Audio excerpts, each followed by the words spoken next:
नमो ज्ञानेश्वरा नमो ज्ञानेश्वरा। निवृत्ती उदारा सोपानदेवा।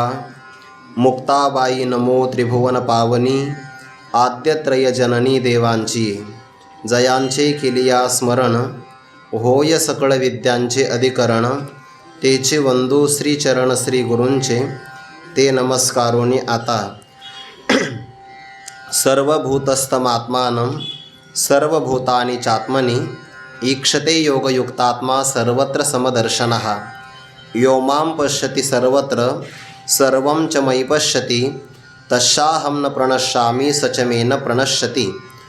तरी मी तव सकळ देही असे येथ विचार नाही, किंवा दुसरा पाठ असे येथ भ्रांती नाही, आणि तैसेची माझ्या ठाई सकळ असे।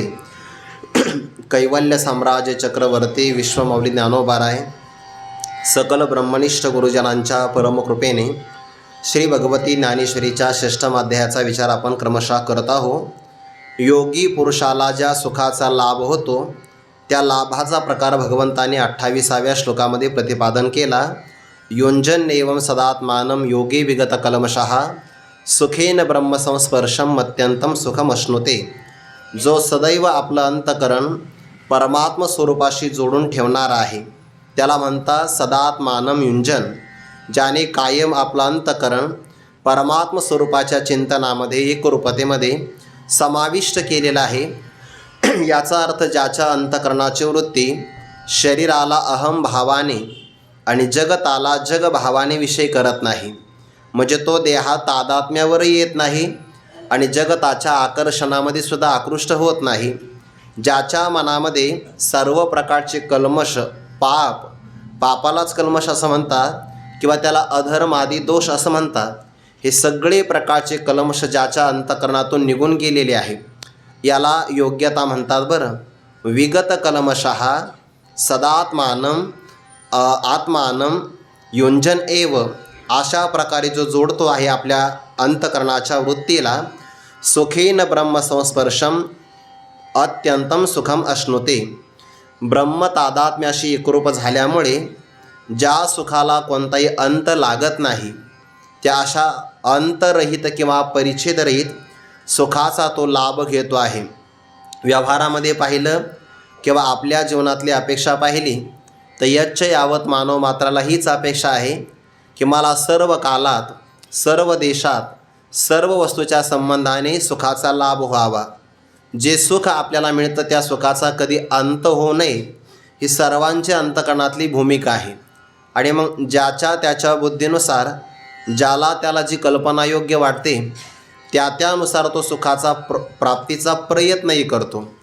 मानवाचे प्रयत्न आताच आहे असं नाही, भूतकालातही हेच प्रयत्न होते, वर्तमान कालातही हेच प्रयत्न आहे आणि भविष्य कालामध्ये सुद्धा हेच प्रयत्न राहणार आहे की आपल्याला सर्व देशात म्हणजे सर्व ठिकाणी, देश म्हणजे आपल्या मनात जो देश आहे तो नाही घ्यायचा, देश म्हणजे स्थान किंवा त्याला ठिकाण म्हणतात। आपण डोंगरामध्ये गेलो तरी सुख असावं, दरीमध्ये खाली उतरलो तरी सुख असावं, आळंदीमध्ये सुख असावं, गावी गेल्यानंतरही सुखच असावं। सर्व देशामध्ये सुख मिळावं, सर्व कालामध्ये सुख मिळावं। कोणतीही व्यक्ती जरी आपल्याला भेटली तर आपला व्यवहार सुखाचा व्हावा ही सगळ्यांची अपेक्षा आहे। सगळेजण यासाठी प्रयत्नही करतात, पण मानवाचे प्रयत्न कमी पडतात हेही खरं आहे। कारण जगी सर्व सुखी असा कोण आहे, विचारी मना तुझी शोधोनी पाहे, किंवा जो देखे सुदुखिया बाबा सुखिया कोई नाही। मग सुखाच्या प्राप्तीकरता प्रयत्नही करतात, म्हणजे साध्य बरोबर आहे। ज्या अर्थी साध्य सर्वांचं एक आहे आणि साधन करूनही ते मिळत नाही, याचा थोडक्यात अर्थ असा आहे की साधकही बरोबर आहे, साध्यही बरोबर आहे, फक्त साधन चुकलेलं आहे। साधन केलं आहे व्यवहारातलं आणि सुखाची अपेक्षा उत्तम आहे। ज्याच्या मनात अपेक्षा आहे तो साधक बरोबर, साध्यही त्याचं बरोबर आहे, पण ज्या अर्थी साधकही बरोबर आहे, साध्यही बरोबर आहे आणि मिळत तर नाही, याचा अर्थ प्राप्तीचं साधन चुकलेलं आहे। आणि मग साधन मानवाच्या बुद्धीला कळत नाही। मानवाच्या बुद्धीला जे कळत नाही ते कळवून देण्याचं सामर्थ्य ज्यामध्ये असतं त्याला शास्त्र असं म्हणतात अज्ञात ज्ञापकत्वम शास्त्रस्य शास्त्रत्वम. आणि मग शास्त्र या सगळ्याचं साधन सांगतं की त्याने ब्रह्मज्ञान प्राप्त करून घ्यावं. रसो ब्रह्मरसम लब्ध्वा आनंदी भवती नान्यथा. तो ब्रह्मस्वरूपाला जाणल्यानंतरच आनंदाला प्राप्त होऊ शकतो. हे ब्रह्मज्ञान किंवा आत्मज्ञान संपादन करण्यासाठीच आपल्याला संतांच्या जवळ जावं लागतं. जे ज्ञानाचा कुरुठा तेत सेवा हा दारवंटा. तो स्वाधीन करी सुबटा ओळ गुणी तरी तनु मनुजीवे.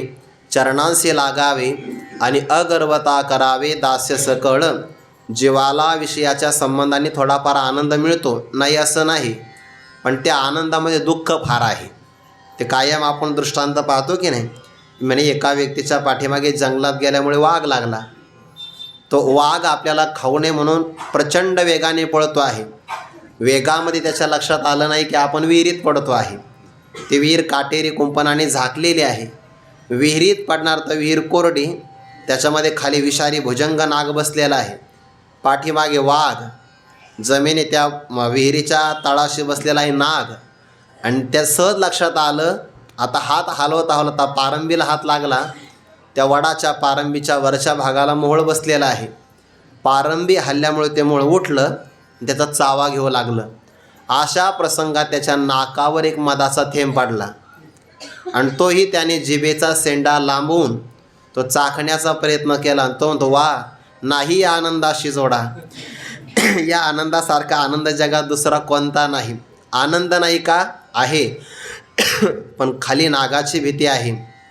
पाठीमागे वाघ लागलेला आणि वरच्या भागामध्ये मधमाशा चावतात.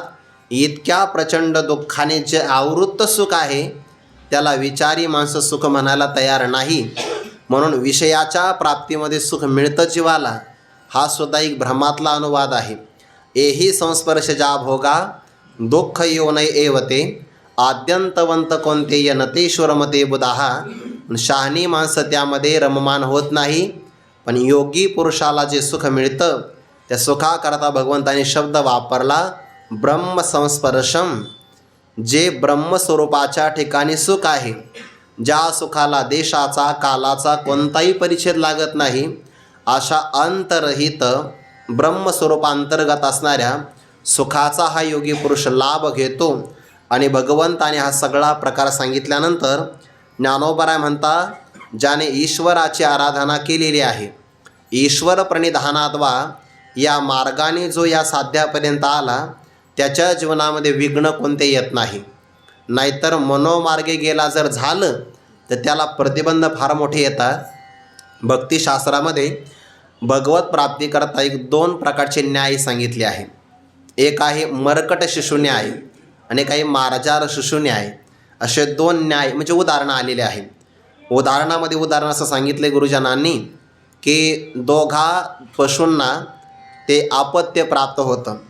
मांजरीलाही पिलूच होतं आणि एखादी माकडी असेल तर तिच्याजवळही पिलू असतं. निसर्गामध्ये असा नियम आहे, मातृत्व प्राप्त झालं की त्यामध्ये वात्सल्य असतं आणि वात्सल्य भावामध्ये ते आपापल्या बालकाचं संगोपन पालन पोषण करत असतात. पण त्यात थोडासा फरक आहे.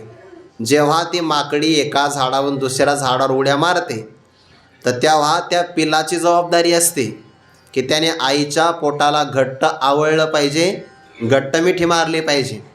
आईची जबाबदारी नाही त्यावर. उडी मारता मारता जर पिलू खाली पडलं तर ती आई त्याच्याकडे पाहतसुद्धा नाही. पण हाच न्याय मांजरीच्या बाबतीमध्ये नाही. ते मांजरीला जेव्हा पिलं प्राप्त होतात तर तेव्हा त्यांचे डोळे उघडलेले नसतात. जोपर्यंत डोळे उघडत नाही तोपर्यंत असं म्हणतात बुवा की ती मांजर त्या पिलांना 12 घरापर्यंत फिरवत राहते, सहज त्याला फिरवत राहते. मग ते फिरवताना मांजर कशी नेते बरं त्याला? गुगलचा मॅप टाकते का? नाही नाही. तिच्या ते बरोबर लक्षात येतं की आपण आपल्या पिलांना कसं नेलं पाहिजे. आता ती मांजर त्या पिलांना पकडते. ज्ञानोबाराय म्हणता तिच्याकडे चिमटा आहे, पकड आहे, पण कशाची आहे? प्रेमाची आहे. पे मोहाचे सांगडे लासी पिली धरी तोंडे. तेथ दातांचे आगरडे लागती जैसे. त्या दातांचे अग्रभाग म्हटले बरं. आपल्याकडे दातही असतात आणि दाढाही असतात, पण दाढा पाठीमागे असतात, त्या पसरट असतात.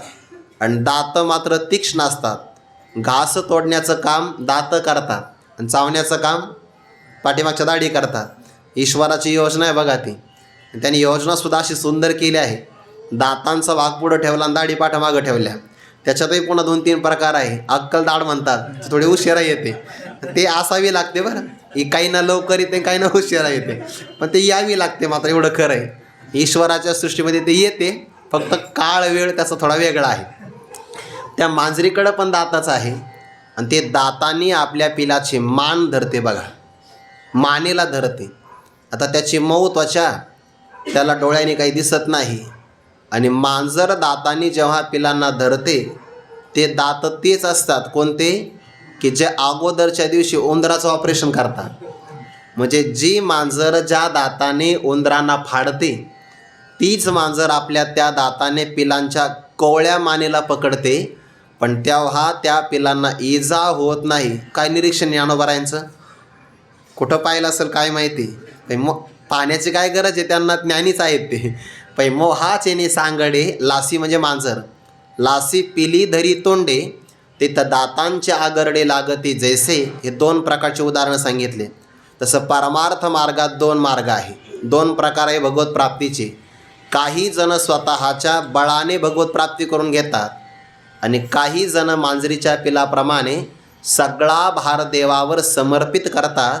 त्याला आत्मनिवेदन भक्ती असं म्हणतात. यामध्ये सगळं समर्पण देवाला करायचं. प्रभो आता तुझं कळेल ते करी, तारीशी तरी तारी मारी, जवळी अथवा दुरी धरी, घाली संसारी अथवा नको. परमार्थ कशाला म्हणतात आम्हाला माहिती नाही. तो परमार्थसुद्धा देवानेच आमच्याकडून करवून घ्यावा. याला म्हणतात मार्जारश शून्य आहे. आणि ज्याच्यामध्ये स्वतःचा अभिमान असतो, स्वतःच्या बळावर विश्वास असतो, त्याला मर्कट शिशुन्याय असं म्हणतात. असे 2 दृष्टांत परमात्म प्राप्तीकरता प्रतिपादन केलेले आहे. काही जण ही साधना करतात, काही जण देवावर भार घालतात. ते समर्पण भाव, त्याला आत्मनिवेदन भक्ती असं म्हणतात. आणि मग ही भगवत प्राप्ती जेव्हा होते, तेव्हा ज्याला परमात्मा साक्षात्कार झाला, ते सहज अनायासे सुखाचे सांगाते. आले परब्रह्म अंतवते. परब्रह्म स्वरूपाच्या आत आले की त्यांच्यामध्ये आणि परब्रह्मामध्ये कोणताही भेद राहत नाही. ज्ञानोबांनी दृष्टांत दिला आहे. ज्याप्रमाणे मिठाचा खडा समुद्राशी एकरूप होण्याकरिता जर आला, तर आता तो मिठाचा खडा जसा समुद्रापासून वेगळा न राहता जेवढा समुद्र व्यापक तेवढाच तो व्यापक होतो. पण व्यापकत्वाची प्राप्ती होण्यासाठी त्या मिठाला स्वतःचं अस्तित्व, स्वत्व, स्वतःचा आकार, स्वतःचा असणारा खारटपणा, संकोचित, हे सगळं सोडावं लागतं. जोपर्यंत तो हे सोडत नाही, त्याग करत नाही, तोपर्यंत त्याला व्यापकत्वाची प्राप्ती होत नाही. हा झाला दृष्टांत. ज्ञानोबा म्हणतात तैसे होयतिये मेळी. मेळ म्हणजे ऐक्य. जेव्हा परब्रह्माशी जीवाचं ऐक्य होतं, हे ऐक्य ज्ञानाने होतं बरं. आणि हे ऐक्य प्राप्त झाल्यानंतर तो स्वरूपाने, जसं की एक उदाहरण ज्ञानोबाने देतात ज्ञानेश्वरीच्या 9व्या अध्यायामध्ये. ते दृष्टांत घेतो हा विशेष पूर्ण करतो. ज्याप्रमाणे एखाद्या वेलीला सुगंधित फूल लागतं आणि वारा वाहतो. वारा वाहिल्यानंतर त्या फुलातला सुगंध, ध्यानात ठेवा बरं, त्या वेलीला देठ आहे, देठाला फूल लागलं आणि त्या फुलामध्ये सुगंध आहे. वारा वाहिल्यानंतर तो सुगंध वाऱ्याच्या बरोबर पुढं जातो, पण मागं त्या देठाला जसं फुल लागून राहतं, तसं ज्याला आत्मज्ञान ब्रह्मज्ञान झालं, तो विचाराने परब्रह्म स्वरूपाशी एकरूप होतो. पण जसं फुल देठाला राहावं, तसं प्रारब्ध आयुष्य, त्या आयुष्याच्या हातामध्ये त्याचा देह राहतो, म्हणून तो काही काळ जिवंतही राहतो. नाहीतर ब्रह्मज्ञान झालं आणि जर तो ब्रह्मस्वरूपाशी एकरूप झाल्याबरोबर देह पडला, तर कीर्तन प्रवचन पाठाला कुणीच येणार नाही. चुकून जर आपल्याला ब्रह्मज्ञान झालं आणि देह पडला म्हणजे मग मरणाचा प्रसंग प्राप्त होईल की नाही. मरणसुद्धा 2 प्रकारचं आहे. एक प्रारब्ध प्राप्त असणारं मरण आणि लिंग देहाचा, सूक्ष्म देहाचा विचाराने बाध करणं, हे सुद्धा मरण आहे. आणि ते मरण आपलं आपल्याला पाहता येतं. आपुले मरण पाहिले म्या डोळा, तो झाला सोहळा अनुपम्य. विचार आणि जीवदशेचा बाध होणं, जीवत्व खोटं ठरणं. जसं आरशामध्ये आपण पाहतो, आरशामध्ये जे आहे ते खोटं, कारण ते आरशामुळं आलेलं आहे. पण आरशाच्या समोर जे आहे ते खरं आहे. आता आरसा फुटल्यानंतर आरशातलं प्रतिबिंब कुठं जातं? ते बिंबाशी एकरूप होतं. पण जेव्हा ते बिंबाशी एकरूप होतं ना, तेव्हा प्रतिबिंब राहत नाही, प्रतिबिंबाच्या सापेक्ष बिंबभाव राहत नाही, फक्त मुख राहतं. तसं जीव हे अंतकरणामुळे आलेलं भाव आहे. अंतकरणाचा बाध झाला की जीवत्व दशा राहत नाही. जीवत्व दशेच्या सापेक्ष आलेली शिवदशा, ब्रह्म अवस्था, ब्रह्म हे नावही राहत नाही, केवळ ब्रह्म. आता त्याला ब्रह्मही म्हणता येत नाही, कारण ते सापेक्ष आलेलं आहे. फक्त चैतन्य केवळ स्वरूप राहतं. तैसे होय येते मेळी. आणि हा अनुभव आला की त्याला जीवनमुक्त म्हणतात. म्हणून तो प्रारब्धाच्या क्षयाची वाट पाहतो. सुखदुःखाचे भोग केव्हा संपतात? प्रारब्ध भोग हे भोगून संपवावे लागतात. तो जीवनमुक्त महात्मा स्वरूपाशी एकरूप होतो. मग साम्य रस्याची रावळी, महासुखाची दिवाळी जगेशी दिसे. पण हा मार्ग कसा आहे? ऐसे आपले पायवरी, चालीचे आपुले पाठीवरी. पार्था हे पार्था नागवे तरी आन ऐके. आपल्याच पायाने आपल्याच पाठीवर चालायचं, जमिनीवर नाही. बरं, जमिनीवर चालणं एक वेळ चांगलं आहे, काहींना ते जमत नाही. जमिनीवर चालणं व्यवस्थित, ते चालण्यासाठी जसं जमिनीवर आपण चालू शकतो, पण आपल्याच पायाने आपल्या पाठीवर चालणं किती कठीण आहे. हा झाला एक अर्थ. तसा हा मार्ग कठीण आहे. आणि दुसरा भाव यातला असा आहे की आपल्याकडे अनेक जरी शरीरामध्ये नाड्या असेल तर त्यामध्ये 3 मुख्य आहे, इडा, पिंगला आणि सुषुम्ना नावाची नाडी, की जे आपल्या पाठीच्या मणक्यातून वाहते. त्याचा मार्ग आहे सुषुम्ना संचरण म्हणतात त्याला. मूलाधार चक्रापासून तो प्रवास सुरू होतो आणि वरती चंद्रामृताचं जे तळ आहे तिथपर्यंत, ते आपण सगळंच आता पाठीमागं पाहिलं या अध्यायामध्ये. तर हा जो मार्ग आहे पाठीतून जातो ना, मग त्याला म्हणतात ऐसे आपुले पायवरी, चालीचे आपुले पाठीवरी. आपल्या पाठीतून चालायचा आहे. हा मार्ग जर नाही शक्य झाला, हे पार्था नागवे तरी आन ऐके. किती देवाची दया आहे बरं. माझ्या भक्तराज अर्जुनाला कोणत्या का प्रकाराने होईना ब्रह्मप्राप्ती घडावी यासाठी परमकृपाळू असणारा परमात्मा विविध मार्गाचं कथन करतात. आणि हा मार्ग नाही शक्य झाला तर मी तुला पुढचा मार्ग सांगतो. तो 29व्या आणि 30व्या श्लोकामध्ये परमात्मा सांगतात. या 2 श्लोकाचं युग्म आहे. युग्म म्हणजे जोडी आहे, जोडी. आणि या 2 श्लोकांचा एकत्र विचार करावा लागतो, तर या सगळ्यांचा अर्थ लागतो. आता या श्लोकाचा अर्थ पाहण्याच्या अगोदर थोडंसं बारकाईनं बघा. या श्लोकाचं अवतरण बघावं लागतं. आणि हे जर अवतरण लक्षात आलं तर या श्लोकातला सगळा भाव लक्षात येतो. आपण वेदाचा विचार करतो, त्या वेदामध्ये 4 वेदाचे 4 महावाक्य आलेले आहे. वेदामध्ये जे वचन आलीत ना, त्या वचनामध्ये 4, तसे तर 2 प्रकारचे वचन आहे. एक आहे अवांतर वाक्य आणि दुसरं आहे महावाक्य, ज्याच्यामध्ये जीवाच्या परब्रह्माच्या फक्त स्वरूपाचा विचार केला त्याला अवांतर वाक्य असं म्हणतात. आणि ज्या वाक्यांच्यामध्ये जीव आणि परमात्मा यांची एकरूपता, ऐक्य प्रतिपादन केलं त्याला महावाक्य असं म्हणतात. महावाक्य म्हणजे मोठं वाक्य असा अर्थ नाही घ्यायचा त्याचा. 2-3 पानं लिहिल्यानंतर पूर्णविराम दिला जातो, त्याला महावाक्य नाही म्हणत. तर जीवाच्या आणि परब्रह्माचं ऐक्य कथन केलं जातं त्याला म्हणायचं महावाक्य. आणि फक्त स्वरूपाचं प्रतिपादन वेगवेगळं करत असेल तर त्याला अवांतर वाक्य असं म्हणतात. अशी 4 वेदाची 4 महावाक्य आहे. प्रज्ञानम ब्रह्म, अयमात्मा ब्रह्म, अहम ब्रह्मास्मी आणि तत्वमसी. तर ते तत्वमसी महावाक्य की नाही, त्याच्यामध्ये 3 पद आहे. तत्, त्वम, असी. अशी एक क्रियापद आहे. असी म्हणजे आहेस. मग आता आपण वाच्यार्थाने अर्थ घेतला तर तत् शब्दाचा वाच्यार्थ होतो ईश्वर, त्वम शब्दाचा वाच्यार्थ होतो जीव. मग काय अर्थ होईल? तत्त्वम अशी, ते ईश्वर चैतन्य, हे जीव चैतन्य तू आहेस. शक्य होईल का? ईश्वर सर्वज्ञ आहे आणि जीव अल्पज्ञ आहे. अल्पज्ञ जीवाचं ईश्वराबरोबर ऐक्य होत नाही.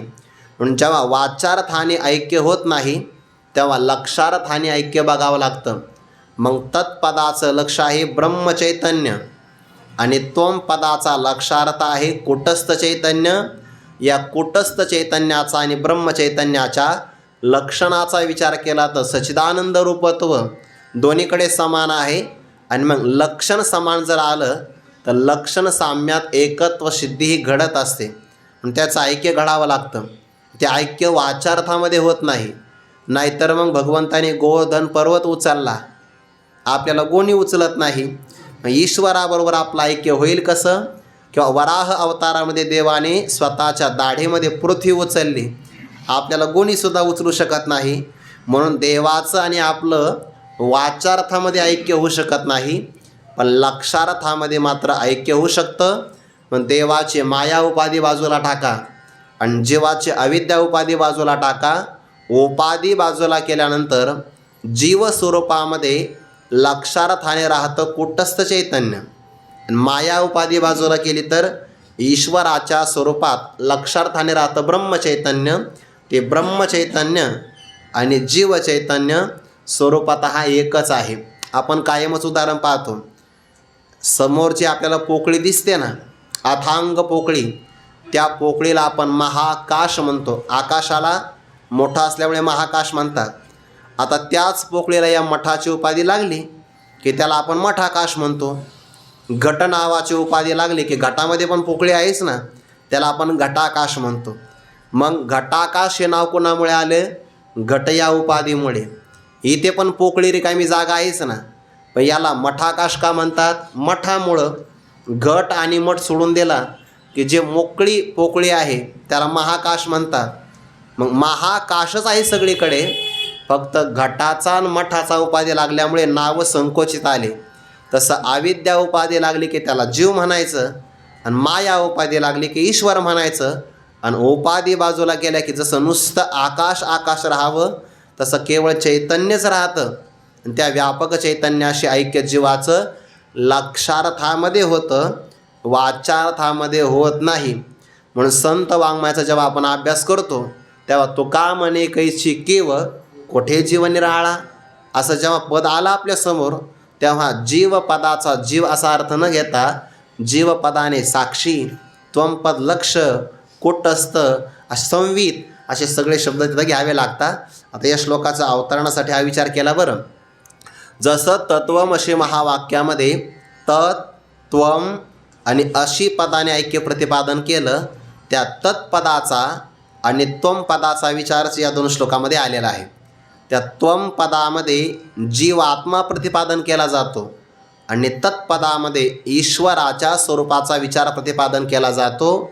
वास्तविक ईश्वर चैतन्य, जीव चैतन्य किंवा दुसऱ्या अंगाने ब्रह्मचैतन्य आणि कूटस्थ चैतन्य दोन्ही चैतन्य एकच आहे. म्हणजे दोन का म्हटले? उपाधीमुळं म्हटले, नाहीतर चैतन्य एकच आहे. म्हणून आपल्याला असं ज्ञान व्हावं की जेव्हा त्वम पदाचा विचार केला जातो तेव्हा या देहामध्ये असणारा मी जीव, माझा आत्मा व्यापक आहे, पहिला हा विचार कळावा. किंवा सर्व जगताचं अधिष्ठान परमात्मा सगळीकडे ओतप्रोत भरलेला आहे. म्हणजे तत्पदाचं असणारं ब्रह्मचैतन्य ते सुद्धा व्यापकत्वाने कळावं. आणि त्वम पदाचं लक्ष असणारं कुटस्थ चैतन्य हे सुद्धा व्यापकत्वाने कळावं. आता जास्त विस्तार करायची गरज नाही, हे अवतरण लक्षात आलं, श्लोकाचा भावही लक्षात येईल. जैसा की डाळाचा दोष जाये तरी पंधरे तेची होये, तैसे जीवा ब्रह्मत्व आहे संकल्प लोपी. ते शुद्ध सोन्याचा अलंकार नाही होत. मी करून बघा तुम्ही, थोडं महाग आहे सध्याला, पण शुद्ध सोन्याचा अलंकार नाही होता. त्या सोन्यामध्ये काहीतरी हिनकस भाग टाकावा लागतो आणि हिनकस भाग टाकला की सोन्याचं एकीकडे वजन वाढतं पण दुसरीकडे थोडं वजन कमी पण होतं. कळालं तर बरं आहे. म्हणजे कोणतं वजन वाढतं? किलोग्रॅममधलं, ग्रॅम कशाला तोळा, त्यातलं वजन वाढतं, पण त्याला जी किंमत मिळायला पाहिजे ते वजन मात्र त्याचं कमी होतं. म्हणून तर त्याचे कॅरेट बदलतात ना. कॅरेट म्हणजे भाजीपाल्याचे नाही, ते सोन्याचं माप वेगळं असतं. ते 24 कॅरेट 22 कॅरेट असे त्याचे कॅरेट बदलतात. त्याला 100 नंबरी किंवा 16 का 16व्या कसाचं सोनं, शुद्ध सोनं त्याला म्हणतात. मग आता ते सोनं शुद्धच आहे, पण त्याच्यामध्ये हिनकस भाग टाकला त्याला किडाळ म्हणतात. आणि अग्नीवर आपण तो अलंकार तापवला की जैसा किडाळाचा दोष जाई, त्या किडाळाचा दोष जातो. ज्ञानोबारा म्हणतात तरी पंधरे, पंधरादराचं किंवा 15वा कस ज्याला लागला आहे तर पंधरे तेची होय. आता त्या सोन्याला पुन्हा सोनं करायची गरज नाही. हे झालं दृष्टांत. तैसा जीवा ब्रह्मत्व आहे संकल्पलोपी, तसं जीवाच्या ठिकाणी मी आणि माझे हा जो संकल्प आहे ना, अहंता आणि ममता, या संकल्पाचा ब्रह्मज्ञानाने लोप किंवा नाश झाला तर जीवाला ब्रह्म करायचं नाही, तो ब्रह्मच आहे. गुरुवर श्री मारुती बाबा उदाहरण सांगत असतात. एक ब्राह्मण व्यक्ती सकाळी प्रातर्विद्येला गेला, मग आल्यानंतर हातपाय स्वच्छ धुवावे, मातीने हात धुतले पाहिजे किंवा काहीतरी साबण वगैरे वापरला पाहिजे, स्वच्छता पाळली पाहिजे. मग आल्यानंतर चूळ भरावी, स्नान करावं, ते दिलं सोडून.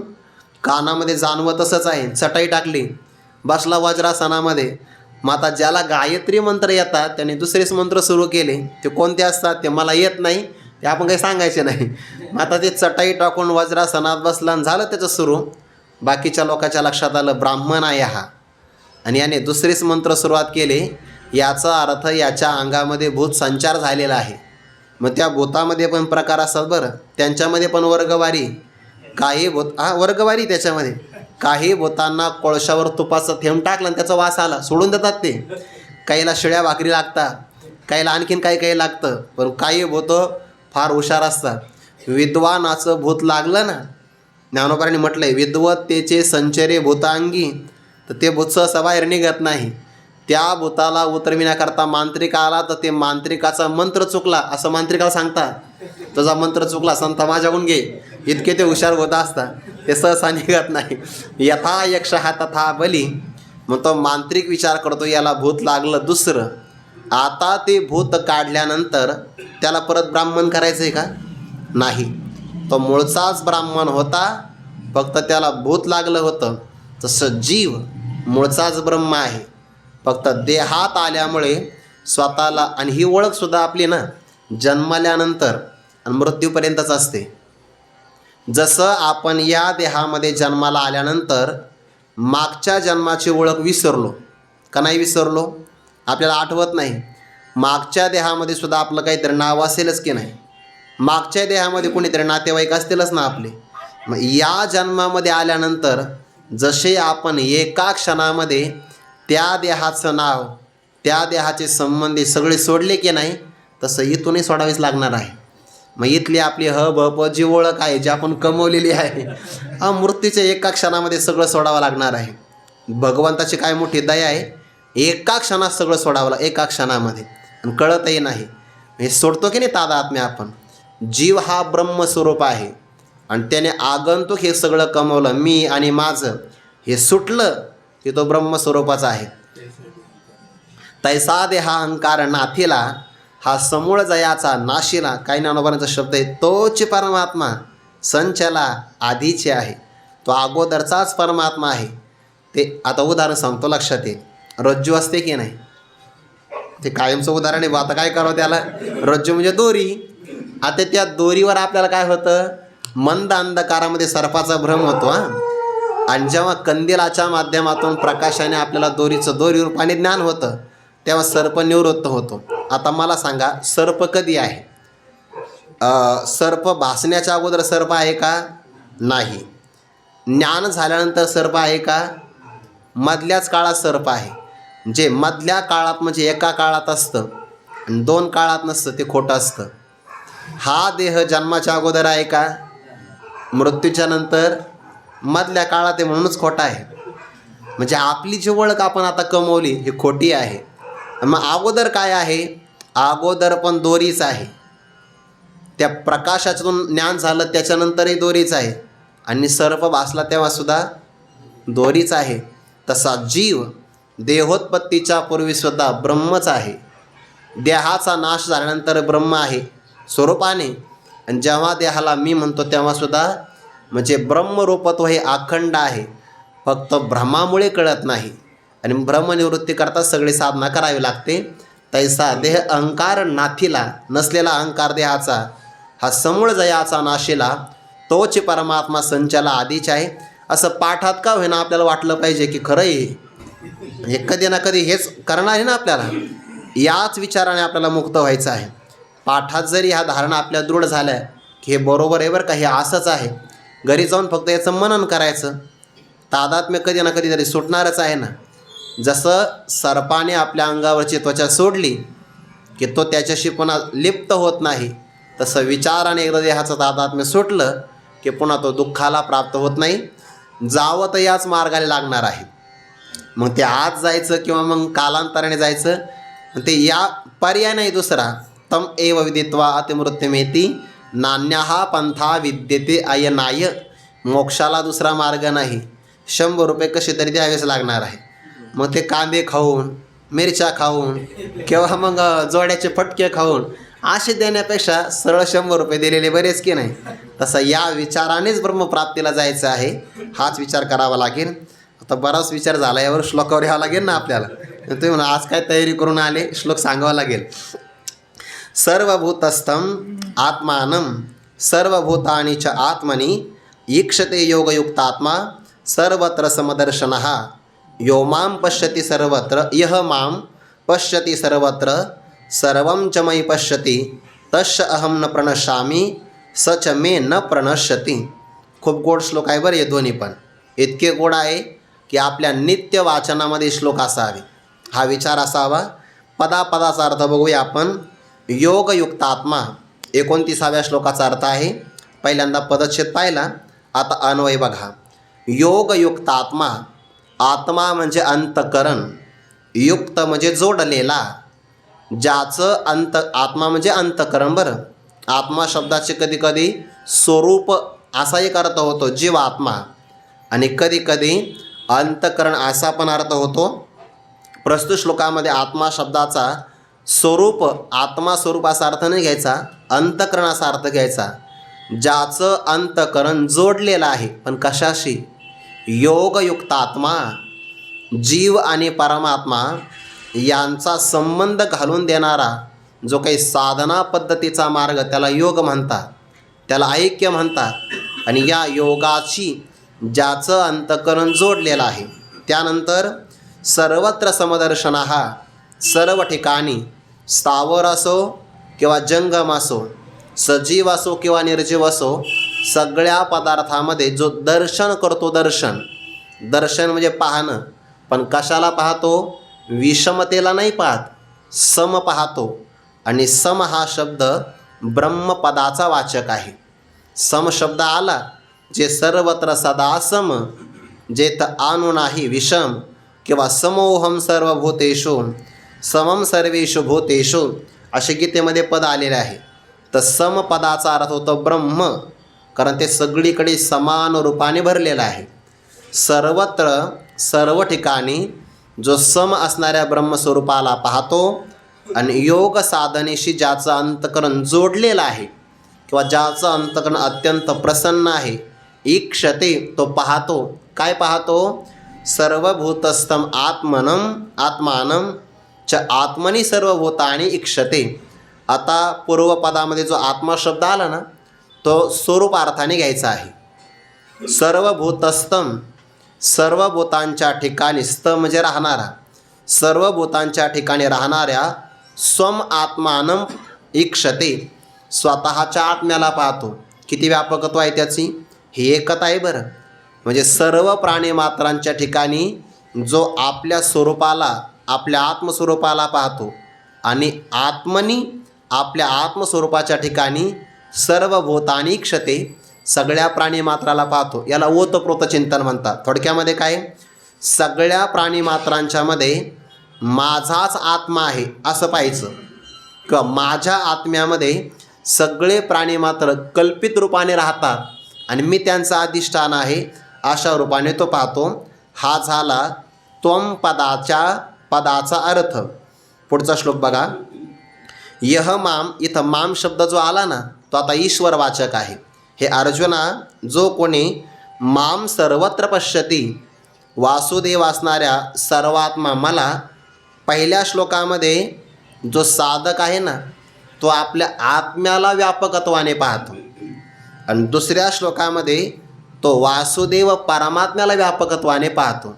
आणि नंतर पुढच्या श्लोकामध्ये मी आणि परमात्मा एकच आहे असं जाणतो. म्हणून तत्त्वम असी या महावाक्याचं चिंतन या 3 श्लोकामध्ये येत आहे. 29व्या श्लोकामध्ये आपल्या त्वम पदाला आत्मस्वरूपाला व्यापकत्वाने पाहतो. पुढे यह माम सर्वत्र पश्यती, वासुदेव स्वरूप असणारा सर्वात्मा परमात्मा त्या मला सर्व ठिकाणी पाहतो. च मयी सर्वं पश्यती, आणि माझ्याच व्यापकत्वाच्या ठिकाणी संपूर्ण जगत कल्पित रूपाने तो पाहतो. जगताचा अधिष्ठान परमात्मा आहे. म्हणजे पहिल्या श्लोकामध्ये स्वतःचं व्यापकत्व, स्वतःचं अधिष्ठानत्व पाहतो. दुसऱ्या श्लोकामध्ये माझ्या परमात्म्याचं व्यापकत्व आणि परमात्म्याचं अधिष्ठानत्व पाहतो. आणि तिसऱ्या श्लोकामध्ये दोघंही समानच आहे आणि ऐक्य पाहतो. असा भाव पुढे येतो आहे. त्याला फल काय मिळतं? तस्य अहम न प्रणश्यामी, असा जो योगी पुरुष आहे अर्जुना, त्याला मी न प्रणश्यामी, त्याच्यासाठी अहम म्हणजे मी नाश पावत नाही. म्हणजे काय? मी शंकराचार्याने अर्थ केला न परोक्षताम गमिष्यामी, मी त्याला परोक्ष ज्ञानाचा विषय नाही होत. म्हणजे काय? मी त्याला अपरोक्ष साक्षात्कार करून देतो. आणि सच मे न प्रणश्यते, तो भक्तसुद्धा माझ्यासाठी परोक्षाचा विषय राहत नाही. त्याचासुद्धा अपरोक्षत्वाने मला अनुभव येतो. म्हणजे माझा त्याला आणि त्याचा मला दोघालाही अपरोक्ष रूपाने अनुभव येतो. म्हणून आम्ही एकमेकांकरता अदृश्य होत नाही, दूर राहत नाही किंवा परोक्ष ज्ञानाचे विषय होत नाही. तो माझा आत्माच आहे आणि मी त्याचा आत्मा, त्यामुळे एकमेकावर आमचं प्रेम आहे. श्लोकाचा यथामती अर्थ झाला. आता यावर ज्ञानोबांचं स्पष्टीकरण पहा. तरी मी तव सकळ देही असे येथ विचार नाही, आणि तैसेचे माझ्या ठाई मिसळले असे. आता ज्ञानोबांनी जो अर्थ घेतला आहे त्या अर्थाचं आपल्याला चिंतन करायचं. तरी मी, सगळेजण म्हणतात ना अहम अहम मी कसा आहे? 3.5 हाताच्या देहामध्येच आहे असा अर्थ नाही घ्यायचा. मी तव सकळ देही, सर्व प्राणीमात्रांच्या देहामध्ये मी आहे. या बाबतीमध्ये विचार करण्याचा, अजिबात विचार करण्याची आवश्यकता नाही. आहेच तर त्याचा विचार काय करायचा? पण मग आता देह म्हटलं, देह कशाला म्हणतात? दहतीत देहा, हा जो अग्नीमध्ये टाकल्यानंतर जळतो म्हणून त्याला देह म्हणतात. शरीराचे नाव आहे बरं. मग शरीर का म्हणायचं? शिर येते, जे हळूहळू नष्ट होतं, क्षीण होतं म्हणून त्याला शरीर म्हणतात. अग्नीत टाकलं की जळतं म्हणून त्याला दहती इति देह म्हणून त्याला देह म्हणतात. ब्रह्मज्ञानाने त्याचा बाधसुद्धा होतो. सकळ देही, मग देह किती? 84 लाख प्रकारचे देह. आणि या सकळ देही सगळ्या देहामध्ये मी तव असे, मी तर असलेलाच आहे. आपल्या सगळ्यांच्या देहामध्ये फक्त आकार वेगळे आहे, नाहीतर भगवंताचं अस्तित्व सगळ्यामध्ये समान आहे. उदाहरणार्थ आपल्या सगळ्याला असं स्फुरण होतं ना, मी आहे. का कोणाला वाटतं मी नाही? एखाद्याला जरा असं वाटलं इथं बसून की भाऊ मला असं वाटतं मी आहे की नाही, बहुतेक मी इथं नाही. म्हणजे असून जर म्हणत असेल मी नाही तर लोक काय म्हणतील? याच्यावर परिणाम झाला, याला आता भरती करावं लागेल. कुठे? दवाखान्यामध्ये. कारण काय म्हणतो? मी पहा बरं, मी तपासून पहा बरं मी आहे की नाही. तर मी नाही असं भ्रमिष्ठ पुरुषाशिवाय कोणाला वाटू शकत नाही. म्हणजे सगळ्यांच्या ठिकाणी मी आहे असं वाटतं की नाही? द्या असं नाव नाही जोडायचं बरं त्याला, फक्त मी आहे. सगळ्याला आपल्या अस्तित्वाचं ज्ञान आहे. त्यानंतर आपण आहोत यासाठी दुसऱ्याची गरज नाही. ते ज्ञान स्वयंप्रकाश आहे. आणि आपलं आपल्यावर परमप्रेम आहे. परमप्रेम आहे म्हणून आपण आनंदरूप आहोत. दुसऱ्या साधनाची गरज नाही म्हणजे चिद्रूप आहोत. आणि आपलं अस्तित्व आपल्याला कळतं म्हणजे आपण सद्रूप आहोत. अस्तित्वाला सत म्हणतात, ज्ञानाला चित म्हणतात, आणि परमप्रेम आपला आपल्यावर म्हणून आनंदरूप आहे. सोपे शब्द आहे. सच्चिदानंद हे आपलं स्वरूप आहे. म्हणून प्रत्येकाच्या देहामध्ये अस्तित्व, ज्ञान आणि आनंद समान आहे. जसं आकाशामध्ये सूर्य एकच आहे, आणि आपण जमिनीवर 100 गट ठेवले, त्या प्रत्येक गटामध्ये आपण पाणी ओतलं तर प्रत्येक गटामध्ये सूर्याचं प्रतिबिंब पडतं बघा. आता दृष्टांत आपल्याला सांगावा लागतो, हरिपाठात आलेलाच आहे हा.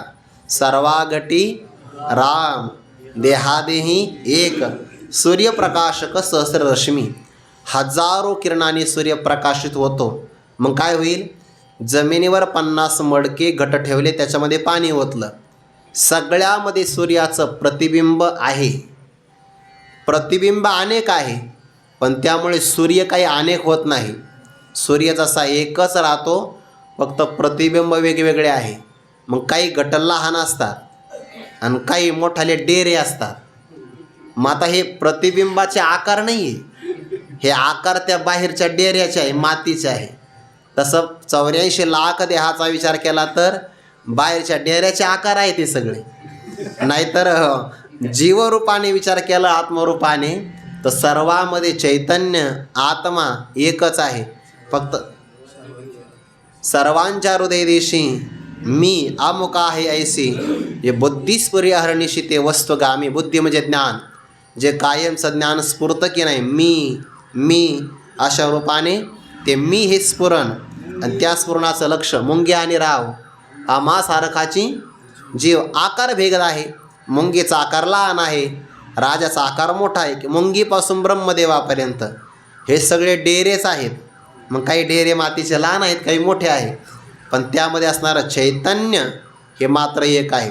म्हणून भगवान म्हणतात, तरी मी तव सकळ देही असे येत भ्रांती नाही. हा पाठ चांगला आहे आणखी ना, काही ज्ञानेश्वरीमध्ये आहे बघा. मी तव सकळ देही असे येत भ्रांती नाही. या बाबतीमध्ये संशय घेण्याचं काही कारण नाही, कारण मी आहेच आहे, सगळीकडे मीच भरलेलो आहोत. किंवा दुसरा पाठ जर घेतला, कुंठे प्रतिमध्ये आहे हा, मी तव सकळ देही असे येत विचार नाही. अर्जुन, ही गोष्ट इतकी स्पष्ट आहे की सगळ्या देहामध्ये मी आहेच आहे, तर हे विचार करण्याची सुद्धा गरज नाही. पण हे अर्जुना मी नसे ऐसा कवन ठाव असे, परी प्राणियांचे दैव कैसेचे न देखते माते. ज्ञानोबार उदाहरण देतात, तरंग पाणीये विन सुखते, रश्मी वाती विना न देखते, तैसे मीची ते मीन होती विस्मो देखे. तरंग होता ना, तरंग कळतो, पाण्यावरची लाट. तो तरंग म्हणला काय करावं, मी फार सुखत चाललो म्हणे, माझा घसा कोरडा पडला, म्हणजे मग तुला काय द्यावं लागेल, मग मला पाणी पाजावं लागेल. अरे पाणी हे तुझं स्वरूप आहे, फक्त ओळखावं लागेल. जसं तरंगाने पाण्या वाचून सुकावं, तरंग पाणीये विना सुकती. किरण आहे सूर्याचे, तेवढे थोडेसे वाती लावा बरं. म्हणजे का, मला समोरचं काही दिसत नाही. अरे तू सूर्याचं किरण आहे, तुझ्यामुळे सगळे पाहतात, पण तुला काय भ्रम झाला की मला वातीशिवाय दिसणार नाही. तरंगाला भ्रम झाला मला पाण्याशिवाय माझे तहान जाणार नाही. तसं जीवाला भ्रम झाला मी सुखी आहे, पण मी दुःखी झालो आहे. असं जीवाला भ्रमच झाला की नाही, तैसे मीची ते मी नव्हती विस्मो देखे. आश्चर्यच वाटतं आहे की नाही. ज्ञानोबाला म्हणतात, मी नसे ऐसा कवन ठाव असे, मी नाही असं कोणतं ठिकाण आहे. पण प्राण्याचं दैव असं आहे की ते देवाला नाही म्हणतात. देवाचं अस्तित्व नाकारणं म्हणजे स्वतःचं अस्तित्व नाकारणं आहे. कारण आपल्याकडे देव व्यापक सांगितलेला आहे, आणि तो व्यापक असणारा देव प्रत्येकाच्या हृदयात आहे. मग जर आहे असं म्हणत असताना एखादा म्हणत देव नाही, तर देवाचं अस्तित्व नाकारणं म्हणजे स्वतःचं अस्तित्व नाकारण्यासारखं आहे. म्हणजे समजा उदाहरण सांगतो, लक्षात येईल. हेच उदाहरण आहे आपलं. जमिनीवर आपण गट ठेवला, आकाशातल्या सूर्याचं त्यामध्ये पाणी असल्यामुळे प्रतिबिंब पडलं. आता ते प्रतिबिंब म्हणा लागलं जगात सूर्यच नाही, तर काय होईल, सूर्यावर फरक नाही पडणार. पण सूर्य जर नाही म्हणला तर तुझं काहीच राहणार नाही, कारण तू सूर्यामुळे आहे ना, कारण तू प्रतिबिंब आहे. ते प्रतिबिंब कुणामुळे आलं, सूर्यामुळे. सूर्याचं अस्तित्व नाकारलं तर प्रतिबिंबाचं अस्तित्व ज्याप्रमाणे राहणार नाही, तसं देवाचं अस्तित्व नाकारलं तर जीवाचं अस्तित्व सिद्ध होणार नाही. म्हणून जो म्हणतो ब्रह्म नाही, देव नाही, तर स्वतःलाच नाही असं म्हणतो आहे. आणि स्वतःला नाही असं म्हणणं हे भ्रमाशिवाय कोण म्हणू शकतं. याला फार मोठा भ्रमच लागतो. तेव्हाच माणसं म्हणतात मी नाही, का कवन एक भ्रमलेपणे मी तो नव्हे का चोरलो म्हणे, ऐसा नाथिला छंद अंतकरणे, होणे ठाके एरवी होयतो तोचे आहे, परे काय कीचे बुद्धी तैसे नोहे, देखा स्वप्नीची नि घाये की मरे साचे. बाजारामध्ये गेला, जातच नव्हता, पण पत्नीने आग्रह केला म्हणे असं घरात किती दिवस बसता, कधी तरी मला मदत करत जा, भाजीपाला आणत जा म्हणे, कधीतरी खर्चाची सवय पाहिजे ना तुम्हालाही. म्हणतो मी बाजारात गेलो असतो, पण बाजारात गर्दी असते, आणि गर्दीमध्ये मी हरवलो म्हणजे. बाईने विचार केला तर नेमकं काय करावं, आपलंच गाव, आपल्याच गावातला बाजार, आणि इथं जाऊन हे काय म्हणतात मी हरवलो. बाई हुशार होती, नाही हुशार असावी लागते, हुशारच होती बाई. तिने त्याच्या पायाला काळा धागा बांधला आणि सांगितलं, जोपर्यंत हा धागा पायात आहे तोपर्यंत तुम्ही हरवणार नाही. आता तो बाजारामध्ये गेला आणि त्याने ते गारुड्याचा खेळ पाहिला. असंच होतं बऱ्याचदा, आपण घरातून निघतो एका कामाला आणि उशीर लागतो दुसऱ्या कामामुळे. ते गारुड्याचा खेळ बघू लागला. त्या पेटाऱ्यातून साप निघाला, गर्दीमध्ये घुसला, त्या गर्दीमध्ये चंगराचंगरी झाली आणि याचा धागा तुटला. जसं त्याने पायाकडे पाहिलं, तो काय म्हणू लागला, मी हरवलो. कोण म्हणतो आहे, जो आहे तोच म्हणतो मी हरवलो. मग गावातल्या लोकांनी पाहिलं, शेजारच्या लोकांनी बाईला जाऊन सांगितलं, तुमचे मालक त्याने सगळा बाजार उठवला म्हणे, मी हरवलो. कोणाचं ऐकत नाही, काही नाही. लोकांनी विचारलं, कसं काय हरवला, धागा नाही ना म्हणे. बाई हुशार होती, तिने येताना दुसरा धागा आणला होता, त्याने नक्की धागा तुटला असेल हा. अरे बाबा काय झालं, अगं मी हरवलो म्हणे. कसं काय हरवले, तेवढ्या संवादात तिने धागा बांधला. अगं धागा बघ पायात. हो मी सापडलो. अरे सापडला कुठं, हरवलाच नव्हता ना. तसं जीवाला भ्रम झाला, तो देवाचं अस्तित्व नाकारतो, पण देवाचं अस्तित्व नाकारणं स्वतःचंच नाकारण्यासारखं आहे. तरी मी तव सकळ देही असे इथं विचार नाही, आणि तैसेची माझ्या ठाई सकळ असे. तैसेचे म्हणजे त्याचप्रमाणे माझ्या सच्चिदानंद स्वरूपाच्या ठिकाणी सकळ जग असे. सगळं जग आहे, जगताला परमात्म्याचं अधिष्ठान आहे, म्हणून जगताचा सगळा व्यवहार होतो.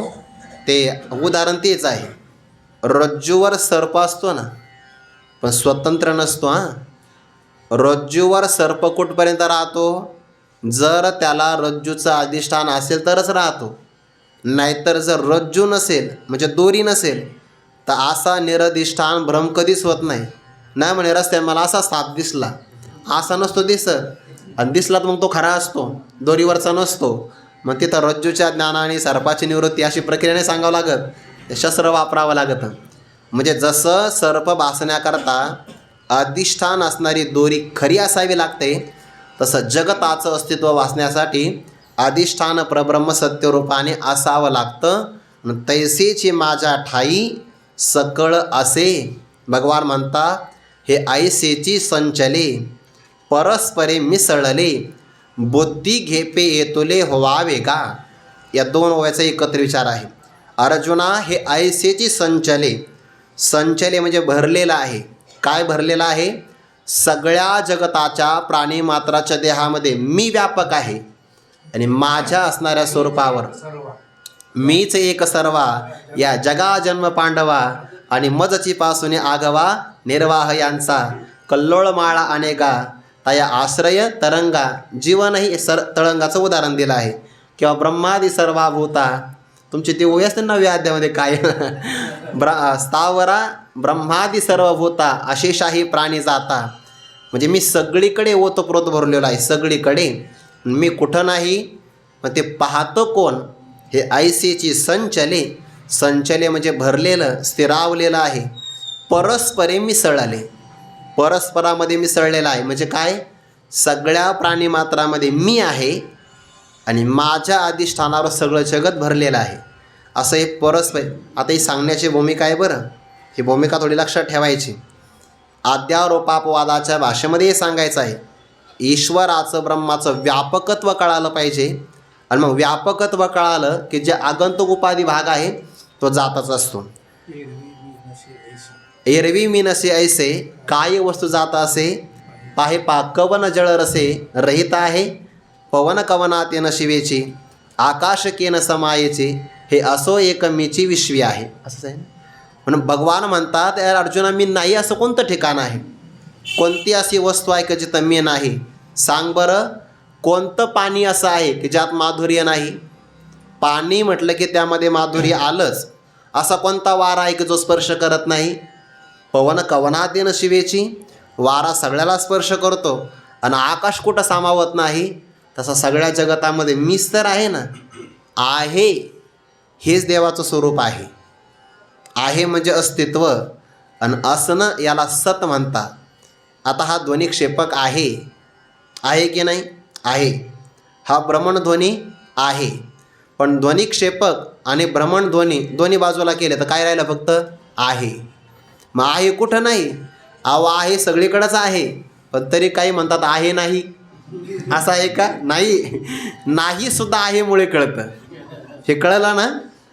नाही म्हणजे अभावसुद्धा भावामुळे कळतो. नाही ही गोष्टसुद्धा आहेमुळे कळतं.